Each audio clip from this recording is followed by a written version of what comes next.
திருப்பரங்குன்றம் முருகன் கோயில் முருகனின் 6 படை வீடுகளில் முதல் படை வீடாகும்.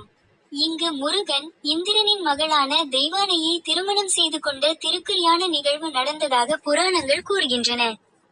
சூரனை வதம் செய்த பிறகு முருகன் இங்கு தெய்வானையை மணம் புரிந்தார். இது பாறையில் குடைந்து கட்டப்பட்ட 8ஆம் நூற்றாண்டு பாண்டியர் கால கோயிலாகும். இங்கு சிவபெருமான், விநாயகர், விஷ்ணு, துர்கை ஆகியோருக்கும் சன்னதிகள் உள்ளன. திருப்பரங்குன்றம் தல வரலாறு. 1. சூரசம்ஹார வெற்றி. சூரபத்மனை அழித்த பிறகு முருகன் இந்திரனின் மகளான தெய்வானையை திருமணம் செய்து கொள்ள விரும்பினார்.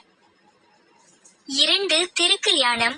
முருகப்பெருமான் தெய்வானையை மணந்த இடம் திருப்பரங்குன்றம் என புராணங்கள் கூறுகின்றன.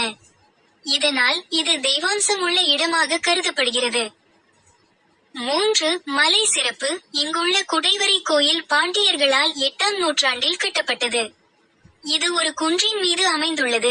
இக்கோயிலின் முருகப்பெருமான் தெய்வானையுடன் அமர்ந்த கோலத்தில் காட்சியளிக்கிறார். மற்றும் 4. படை வீடு. முருகனின் 6 படை வீடுகளில் அவர் திருமணம் செய்து கொண்ட இந்த இடம் முதல் படை வீடாக போற்றப்படுகிறது. இங்குள்ள முக்கிய வழிபாட்டு அம்சங்களில் ஒன்று தெய்வானை மற்றும் இந்திரன் சிவபெருமானை வழிபட்டது, மேலும் சிவபெருமான் முருகனுக்கு திருக்கல்யாணத்தை நடத்தி வைத்தது ஆகும்.